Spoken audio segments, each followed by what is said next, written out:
Hello and welcome to Odds Now in association with Welcome Estates for all of your Spanish property needs. And myself and Matt are here tonight to talk about the Winmau World Masters, the first big main event of darts in the 2025 calendar. It's got the same slot in the calendar, but very much different format, qualification, setup, and all sorts this year, which Matt is going to fill us in very shortly. It starts on Thursday the 30th. Qualification finished just a matter of hours ago. So starting on a Thursday and finishing on Sunday, the 2nd of February. Matt, what can you tell us about the revamped format? And it does look pretty good. I'm impressed with it, I think.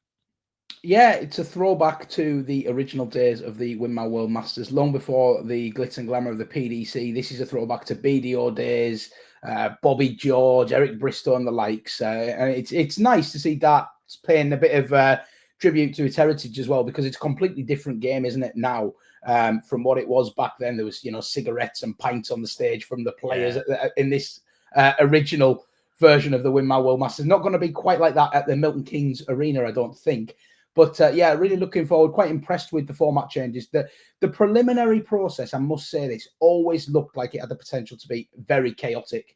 And so it proved today. The PDC saying that the action will be starting at 12. I went on the account at 11:30 to try and find out what was going on, what the draw was. Absolutely no information anywhere. Then it emerged that they tried to divide them into 32 groups of 3 to do a round robin format initially. Then they'd had dropouts, and what they ended up with was something like 29 groups of 3, 2 groups of 2, and a group that had gone by the by because of withdrawals. So they didn't have a backup plan for that, shall we say, and that was obviously organised chaos. Eventually started about 12:30. We had this round robin format, which was, as chaotic as it sounds, to be honest. I was watching the streaming, actually, and Connor Scott, who we sponsor over on Darts now, was very, very unlucky to go out of his group. He was absolutely in control of it till the last dart. But the nature of the beast, it's set play. This tournament, we talk about format change. It's set play, but perhaps not as you know it. It's going to be first to 2 legs wins a set rather than first to 3. So very short, quick fire sets that can obviously just flip and change in an instant. And I saw so many games on the stream today where, bear in mind, they were playing 2 legs wins a set, 2 sets wins a match. And you had people 1 set and 1 leg up, and within 5 minutes they'd lost the match. So it is really erratic. Obviously, the format lengthens as we go into this main stage now, but still, with these 2 leg sets, there's going to be a lot of flip-flopping. I think it could be a great betting heat in play for people back in, big swings, people looking for swings in matches. I can just pull the draw out on the screen now, because we're down to 32. This is the final 32-man field. There was 24. The top 24 in the world rankings qualify for this automatically. And then we had 8 come through this qualifier today, which included all PDC Tour card holders that fancied it, some of the Challenge Tour, some of the Junior Tour. There was all sorts there Ladies today. were in there. There was a 16-year-old lad that got to the last 32, and the name escapes me at the moment, but definitely worth going back and looking through the form if you want to note some names for the future, because there were some impressive performances there. But the 8 we got left, I guess you would say, if you were looking for surprises, there wasn't that many. A lot of form players, Jermaine Watamina, Cameron Menzies, Kevin Dutz, all guys that we've been seeing in good form at the moment. Bradley Brooks, I think he's been threatening it. Obviously lost his tour card, but what he's been doing on other tours and other circuits looks like he might finally be coming good on his potential. And then the other 4, Willie O'Connor, Willie Borland, who's been off the scene for a while, hasn't he? Florian Hempel and Andy Bartons, who was one of the talking men coming into last season, having dominated the BDO. He did nothing of note in the PDC last year, but starts his season with a bang. His reward is a first-round tie with Luke Littler. So, not the kindest draw, shall we say, but really looking forward to this. So just as I suggested, it remains with these 4 short sets, 2 legs wins a set. In the first round, you're going to be wanting to win 3 sets, and then obviously it extends as we go. Really looking forward to it, seeing how it plays out. We've got these 16 games pan out over Thursday and Friday, and then the business end is across Saturday and Sunday, all at the Milton Keynes Arena, as I suggest. The outright betting, as you've got running along the bottom, I don't know if you want to take us through the main runners and riders in that. Yeah, well, it's the obvious names at the top of the market, as we come to expect. Littler, Humphreys, Van Gerwen in that order, and big price disparity between the 3: 2-1 Littler, 9-2 Humphreys, and 10-1 Van Gerwen. Worth noting, and we don't do this, I certainly don't do this very often, AK bets are top price every runner. So hats off and fair play to them. Yeah, they're a third each way, because I've been stung by that before. But if you just wanted to back outright winners, then yes. Yeah, and they're really worth a look, because they will. Well, I'm not going to say they will lay a bet. That opens a can of worms, but see how you go, and will be my advice. But yeah, you're right. Big disparity. Littler. It's very hard to criticize the price, isn't it? Of Littler, still 2-1. Some people would say 2-1 about Littler is a good price the way he's played over certainly over the Ali Pali World Championships. But yeah, like I say, it's a very, very short format, this, isn't it? And it does not take a lot to slip up in the first round. And we've seen Littler make a few first round exits. It's the same old story with the likes of Littler and Humphreys. If they're still there at the business end, they're going to be very, very hard to remove. They need to be removed from the equation early. You could say Littler has had a kind first round draw with Andy Bartons. It definitely could have. Some of them other qualifiers, I'm thinking the likes of Jermaine Watamina, could have caused him more pressure, I would say. But we'll see how Andy gets on, obviously. Yeah, and then Humphreys. Well, it's a difficult one, isn't it? Because the form we've got to go off is these two sort of novelty tournaments that we've had at the start of the season. So a lot of the guys we haven't seen at all, they've been enjoying breaks or holidays or what have you. The guys we have seen, how seriously are they taking these tournaments? Are they just a holiday? Are they just an exhibition, or do they really go and want to win? I think we saw a couple of players that I took out of the two. Gerwyn Price, I think, has been electric in both of those tournaments. Looks really, really up for it this year, as he's alluded to in his pre-World Championship interviews, with a different mindset this year going into it. So I've been impressed with him. And how could you not be impressed with Stephen Bunting? He's literally won every match he's played in, apart from the Dutch Stars Masters final, where he went down to Rob Cross. But prior to that, he has been outstanding. And yeah, it's just really, really hard not to be impressed by Bunting. But the market has reacted to that. I think he's as short as 10-1 in places now, maybe a 12-1 best. And as much as I'd love to get with Bunting, that's maybe short enough, isn't it? Yeah, they're the two movers. So those that haven't seen any darts since Christmas, where Luke Littler was crowned world champion, we've had the Bahrain, whatever that's called, Masters, which is an invitational comical event, if you ask me. Then we've had the Dutch Open, or whatever that was called. But Bunting's played well in both. Gerwyn Price has played pretty well in both, definitely showing signs of a potential return. Price averaged 115 in beating Littler in Bahrain. Oh, that was ridiculous quality game. Yeah, and it went well under the radar, because I think it was on a Friday afternoon and no one really knew about it. And Rob Cross has played well as well. But I will caveat with Gerwyn Price, as I have done for some time, both of those upticks or nice performances have come in on foreign soil. Minor tournaments as well. Yes, minor tournaments on foreign soil. I think that is potentially key to him. I made a bold statement about he won't win a major ever again. And then, but I mean, we're down to we're classing this as a major now that it's not, now it's ranked and it's a good field. Well, long-suffering follower of our channel and friend of ours, Dale Nichols, would love that question to be answered. He's in my DMs every year about the Premier League qualification. There should be a proper criteria. What is a major? Because, there's that much darts on telly. I'm going to say the Masters is a major, because it's got the prestige, it's got the quality field, and it's got a unique format, which is, it's very hard, like Dale says, it's very hard to define a major, isn't it? Because we haven't got any hard and fast rules. But I always think of something that's a bit unique, a very high quality field, but also something that's not closed off. So I think the fact now that anyone can qualify for it, for me, that tips it. Yeah, and it's ranked. It tips it more towards that. But a great tournament, nevertheless. Really excited for it. It was only a couple of years ago that the Masters was 16 players. Then it went to 24 with the top 8 going into the second round.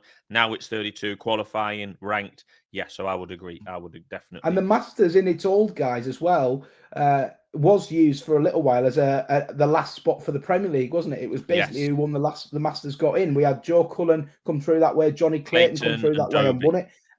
Dobie as well. So the door seems to have shut on that a little bit with this rebrand, but I think that's fair enough, because, like I said, it's an open tournament this now, and it's got a lot of prestige in its own right. And they do need to be announcing that Premier League lineup a bit earlier than the week before the first. Well, that was amazing. That run they went on, the literal mathematical odds on 3 unranked non-confirmed Premier League players winning the Masters 3 years in a row would have been astronomical, and that's exactly what happened, and they confirmed their Premier League spot with it. Right, before we go on to who might win the whole tournament, Pie Man, is there any, we're not going to go through every game, but standout first round games, anything that stands out to you?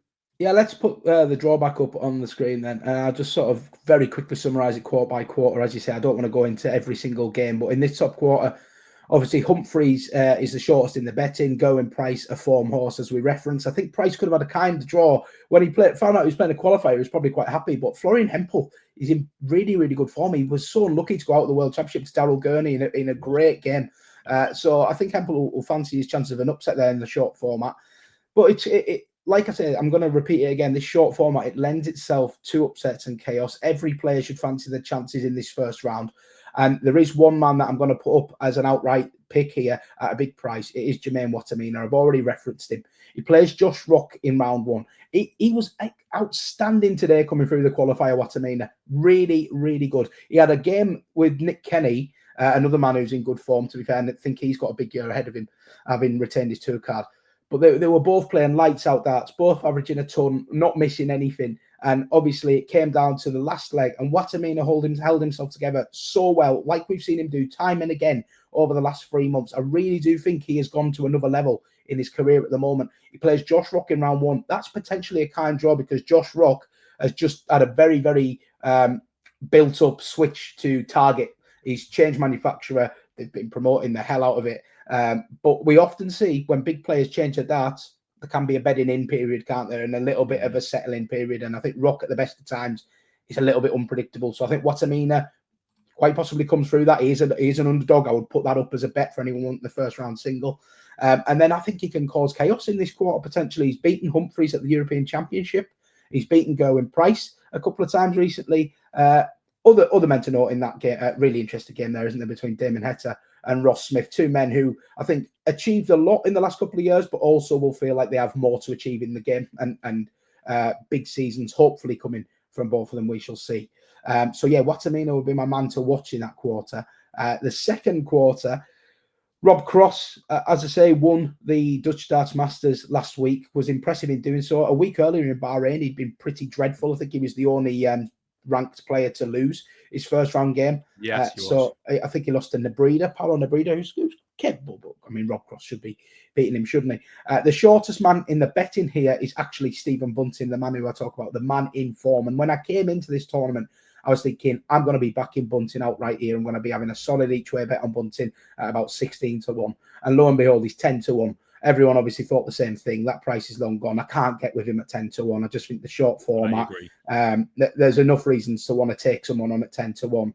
It's the shortest he's ever been for any PDC tournament. It's the shortest he's ever been, and he actually won the Masters last year in its previous guise, beating Van Gerwen in the final. But yeah, it's the 10-1. It's the shortest. If you could guarantee me who's going to play as well all the way through this tournament as he did in Bahrain, I'd back him at any price because he was electric. It's just a completely different kettle of fish, though. Bahrain to Milton Keynes Masters. It is. And inevitably, if you're going to win this trophy, you're going to have to play a Humphreys, a Littler, and it's not to say he can't win it, but can he win multiple of those games? And do I want to be backing him as short as 10-1 when some of the alternatives are knocking about? I'm not so sure. The Masters, I always think, is a good tournament for forgotten men. People who we haven't seen a lot of at Bahrain, at the Dutch Darts Masters, maybe people who went out the World Championship early. Yeah, having a reset, yeah. There is one here that I think stands out at more than double the price of Stephen Bunting, which would have made you laugh a couple of years ago. Michael Smith is 25-1 here outright. He's got to have a massive year because he's had a really, really tough time of things in the last 12 months. Took his foot off the gas after winning the World Championship. He admitted it. Everybody knew it. Everybody saw it. The results were there, plain to see. I actually thought there was a marked improvement in him at the back end of the year. If you go and look at his results in the last 3 tournaments, he actually played some decent stuff. He went out to Kevin Dutz early in the World Championship. That was a game that went all the way to, I think it was 6-4 in the final set or something. Ridiculous darts from both of them. Dutz probably played the set of his life there, went into overtime and beat him, got revenge for the year before. And therefore, Michael Smith slips completely off the radar. I do think that he has the natural ability to have a complete reset. And if his mind is in the right place, he can start winning events again. Absolutely no problem. It might actually suit him being out of the Premier League conversation for a year now. I can see you shaking your head here. Yeah, it's all about price for me. If you put Smith in at 12-1, if you put him at a Bunting's price, I'm not touching him with a barge pole. I think a 25-1 in this format with a point to prove. I really like Michael Smith. I like the section he's in. I think he beats Danny Noppert in his first game. I'm very happy to take a chance on Michael Smith at the price. Danny Noppert could be one of them that is a forgotten man, as you described. Solid, the definition of solid. Yeah. Other than James Wade. He's got something to prove. With Michael Smith, he could still come back in the future. It might be this weekend, but I need to see more evidence that the comeback is on. Maybe get into a semi or maybe get into a final before I get back on board. Now, that means that I might have to sacrifice some price. And if he gets to the semi-final here at 25-1, come to the UK Open, he might be 18 or 20-1 or 16. So I might have to sacrifice some price. But I need to see more evidence from him that he is just back in that space, form, appetite, everything. Yeah, I totally get that. I think that Michael Smith is one of the most, out of all of the guys, I think he's the most, it's crucial where his head is at in relation to how he performs. Is he up for it?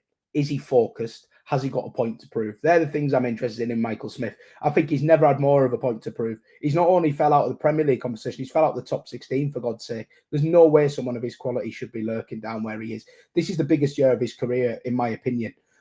He's got to get himself quickly back into that top 8 conversation, or he's going to become one of the biggest wasted talents and probably the most underachieving world champion we've ever seen. And I don't think he'll allow himself to do that. I watched him on Wayne Mardle's Club 501 podcast in November, really reflecting on the year that he had after they won the World Championship, said that he doesn't regret enjoying it, but he did take his foot off the pedal too much.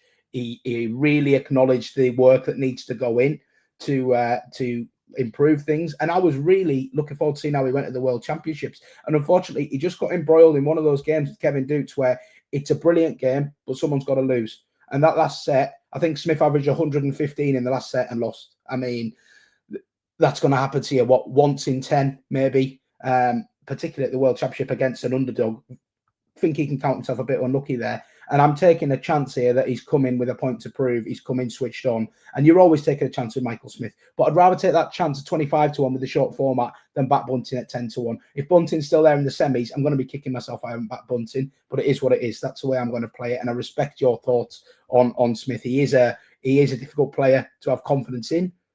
But I'm taking a chance on the mindset. Okay, fair enough. I think a little bit further down, but then we're into the likes where Littler's playing, which is effectively quarter 3. Forgotten men again, possibly. Mike De Decker went into the World Championship as about 4th or 5th favourite. Went out early doors there. Schindler was someone that I'd put up for the Worlds. He went out very early, and there's a cracking game. Dobie versus Searle should well be a cracker. In this first round, you only have to win 6 legs. Yeah, do you know what I mean? Yeah. So yeah, it's and I was, as I say, I was watching the qualifiers earlier today, and it's amazing how quickly the games swing because every leg has such importance to it. In a best of 3 set, 3 legs to a set, you're kind of watching it, and when it's 1-1, you're not really. You think the set hasn't really got a shape to it yet. Could go anywhere. Suddenly, within 30 darts, the set's over. It is brutally quick, and it's going to be really good to watch, I think.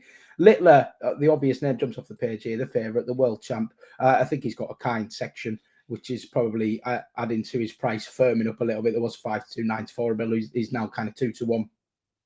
Yeah, you're brave taking him on, aren't you? Maybe you're foolish taking him on, but I'll continue to do so in these kind of formats. I mean, I do respect him in the longer format stuff massively now. He's burnt my fingers a few times, and fair play to him. You can't help but love watching the kid play darts. He's fantastic. But Andy Barton's, you would think he would get past Andy Barton's in round 1. Even if there are any little bit of nerves or rust there, it's a good game for him to get up and running, isn't it? I'm not really sure who in this quarter is going to stop him. Mike De Decker's had some cracking games with him.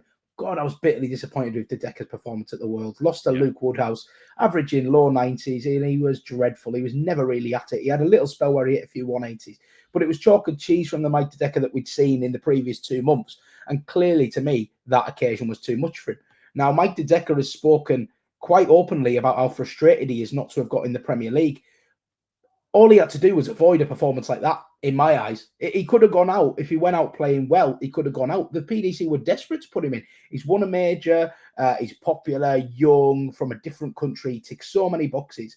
But what he does, he turns up at Ali Pali as a big favourite and he throws in an absolute stinker. And that is kind of where De Decker was before he won the World Grand Prix, wasn't it? Yes. It's like, you know, he's got all the talent, but he just doesn't do it enough. And I think he's got to, that's his next step, isn't it? Show your best game more regularly. I have no doubt if he plays Littler in the second round, he will bring his best game. But can he get there? I don't know. James Wade, always a difficult game, isn't he? And if Wade fancies it, the short format won't bother Wade either. I think Wade will just rock up to this thinking, I'll just see how it goes. He won't care.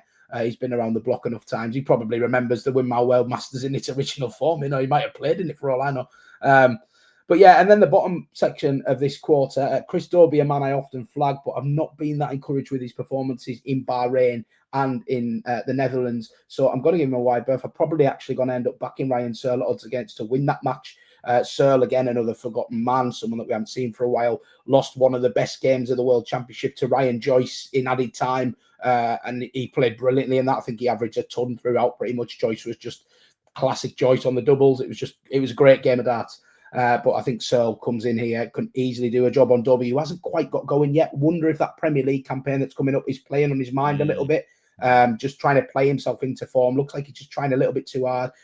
Lost in the first round to Raymond van Barneveld last week in the Netherlands, 6-5. I think Barney took out something like 148 to win it or something, to be fair. It was class, but yeah, enough reasons to oppose Dobie. And Clayton and Schindler, two men I was keen on at the Worlds. Clayton did have a good run, Schindler less so. But you wouldn't really back either of them to get past Littler. So I think the biggest danger to Littler in this section would be an informed Mike De Decker and possibly a Ryan Searle if he gets up and running and wins them two games. I spoke on our World Championship preview about I want to see Littler versus Searle on the stage. I think it could be an awkward match for Littler and somebody that rises to the occasion. We may get to see it here.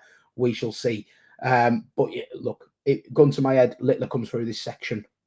In my opinion, the fourth and final section, I don't know where you're going. But there's some great names in here. I've resisted it. It's so obvious, right? Because there's a few process of elimination for Matt Hill.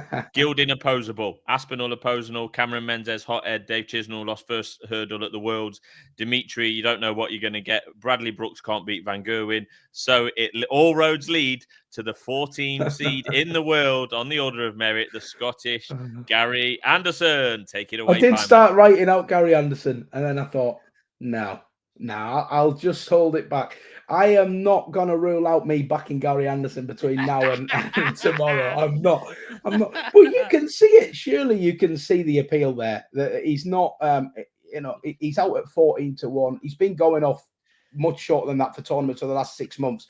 I talk about forgotten man syndrome. Maybe that just pushed him out a couple of points. I don't fear anyone in that section for Anderson, really. I know Van Gerwen had a great run at the Worlds, but again, a lot of early exits for Van Gerwen in 2024, something he has to put right in 2025. One point you didn't get right on my assessment, and you got a lot right. I'll give you that. You've done enough videos with me to know what I'm going to say. I think Bradley Brooks can beat Michael Van Gerwen. I've backed Bradley Brooks to beat Michael Van Gerwen at 13-2, and there's now 5-1 best price. And even that's a bit big for me. Should be more like 4-1, 7-2. Bradley Brooks, I've referenced it a little bit earlier on when I talk about who qualified. Look at some of the numbers he's been putting in. And I'm not just talking about one-offs. Look at his Challenge Tour efforts, Challenge Tour 1, 2, and 3. Look at all of his modus. He's averaging over 100 virtually everywhere he turns up. He was really, really good at the qualifier today. And Bradley Brooks, when he first got his tour card, was meant to be, he had a bit of a Littler thing about him, didn't he? It was like this young kid, he's very, very talented, could do massive things. Didn't really happen for him. Lost his tour card. We saw the odd flash, the odd TV win, stuff like that. Whatever's happened, losing his tour card, like it was for players like Martin Schindler, it looks like the best thing that's ever happened to him. Mike De Decker, another one that lost his tour card, came back stronger. He just looks like a different player to me. Adding the short format, I was amazed how big the price was. When I saw the 13-2, I had to sort of scramble to find my phone to try and get it, and I did. Trumpet blowing there, obviously, but I mean he'll still lose. It's a value loser. But yeah, I do genuinely think if you can get 5-1, it given the format and Van Gerwen's tendency to throw in a first round just a bit of a meh game. Van Gerwen, he's lost first round games in recent times to the likes of Brendan Dolan, and you don't have to be a glamorous player to knock Van Gerwen out. If he's not at it on a Thursday evening in Milton Keynes, like, he's beatable, So I would say that. I'm going to also give a bit of respect to Nathan Aspinall, who I think has been actually quite good in these first two events. I maintain my assessment with him that he's struggling with that throw more than it might seem visible. Yeah. There was a point, I'm struggling off the top of my head, one of the games in either Bahrain or the Netherlands where he should have won the game.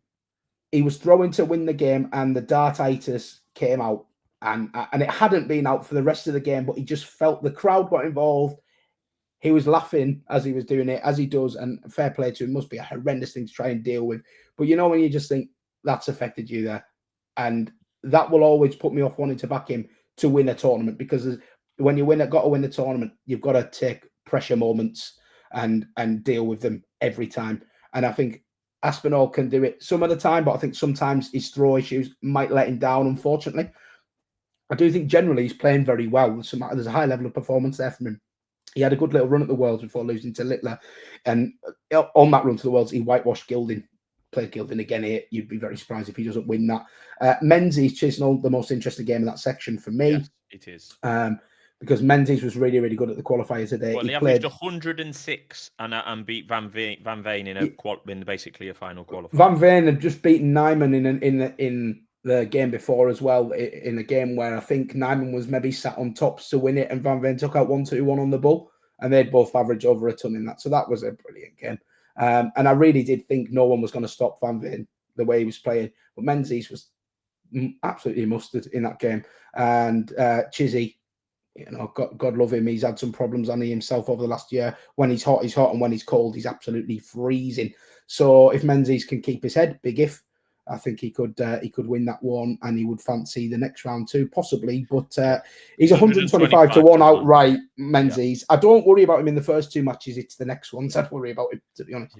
Yeah. But I mean, look, you're gonna you might look at the draw as we do for every tournament and think, oh yeah, could get through the first round, then maybe the second round, and then you're thinking, oh, third round he's got to get past a Humphreys, a Littler. That's it, and it's a longer format. It's just the nature of the game. But Cameron Menzies, I know he had a bad meltdown in the Worlds, but he would be of interest to me actually in this tournament. He would he's 125 to 1. He can. Yeah, I think that's a bit big because of the way he played today and the section, and correct. I think he can play his way into the tournament. But then, like we say, he's going to have a crunch match. He's going to have a quarterfinal somewhere against a Van Gerwen or an Anderson, where if he plays his best game, he can win it. But can he keep his head? That's going to be the question. But 125 the short format might help take a chance, don't you? The short format might help him because there'll be plenty of breaks. I mean, you can imagine. And he could start quick, and in 10 minutes, he could be 2-0 up in sets. Oh, he's got that in his locker, hasn't he? 12 darters, 10 darters. He's quality when he's playing well. Like, we'll see how it goes tomorrow, but they could. And are the TV companies going to dare to put in a break after 2 legs, literally? I reckon they'll just play this. I reckon they'll just play the games through no break. Well, I hope you're right. But we saw on Sky Sports over the Worlds, the amount of games, virtually every game had a break after the first set, which can be 4 or 5 minutes. So, I think the short format might actually suit Menzies because he gets it in the bag. He's not got time to think about giving a 2-0 lead away in a set and losing the set 3-2. Could suit him. He's the only one of interest to me at 3 figures. Yes. Yeah, I agree with that. Yeah. Right. So who are you backing out right then, Pimer? Yeah. So I've said it. I'm just going to put 2 up at the moment. I'm still flirting with my old mate, Gary Anderson, and Cameron Menzies. I might just talk myself into that one a little bit because he was very nearly made this graphic as well. I'm taking a chance on Michael Smith starting his year with a bang. It has been a tournament, as we referenced, with Dobie, Clayton, Cullen, for people who are a little bit unfancied and under the radar to come in and bang, I'm back. This is my year. And that could be the way it goes with Michael Smith. I'll take a chance at 25 to 1 that he's going to back up his chat. And then Watamina, I just think the market, he's been cut, but he's not been cut enough for me. I think he's playing well enough to be in that 33 region at the moment. I like his first round game with Josh Rock, who might just be easing into his new dart a little bit. And I think he's full of confidence, Watamina. Nick Kenny was giving him everything in that last game, and he never looked flustered. Whereas previously, I would think of Watamina as the kind of player who in a last decide is going to fall to pieces, but he's the absolute opposite at the moment. So yeah, I'm excited to watch Watamina play now. I am, and I think at 66, there's still some juice there. And he can definitely put it up to Humphries. So, yeah, I would agree with that one. I disagree with Michael Smith for reasons given We're allowed earlier. To disagree. And which I don't do often with you. You're the man on the dots. But that's what I think I'm going to do, and we've got this far in without mentioning, we're going on Sunday. So we're going to see the semi-final and final in person. What I'm going to do, I think that Thursday, Friday, first round could be carnage. So I'm going to wait until after that, get a bet on, hope that they win on Saturday, and then definitely hope that they at least do give me a run for my money when I'm there Sunday. That's what I've got my eye on. But I am going to follow you on Watamina outright. I agree, and I probably will add Menzies there at 125 just in case. And you're just looking through the list, the amount of what I would call coin toss games in round one, where it's basically even money with a bit of bookmaker margin. Rock Watamina, Heta Ross Smith, Snake against Kevin Dukes, Danny Noppert, Michael Smith, Chisnall Menzies, Wade Dedeker, Clayton Schindler, Dobie Searle. These are all genuine 50-50 games. I think you'd be unlucky to back the outsiders in all of those games and not come out ahead, because I do feel like some of these games they've kind of picked a favourite, but it's with no real sort of confidence, is it? Yeah, absolutely. Right, well, there's the lowdown for the Winmau World Masters. Starts on Thursday, the 30th of January, finishes on Sunday, the 2nd. We'll be there in person, so maybe keep an eye on Twitter for some possibly under the influence tweeting or pictures, etc. And we're off Monday. Luckily enough, we're off Monday, and we're a long way from home. Well, I definitely am, and Pie Man is as well. So thanks for tuning in, and we'll be back soon here on Odds Now.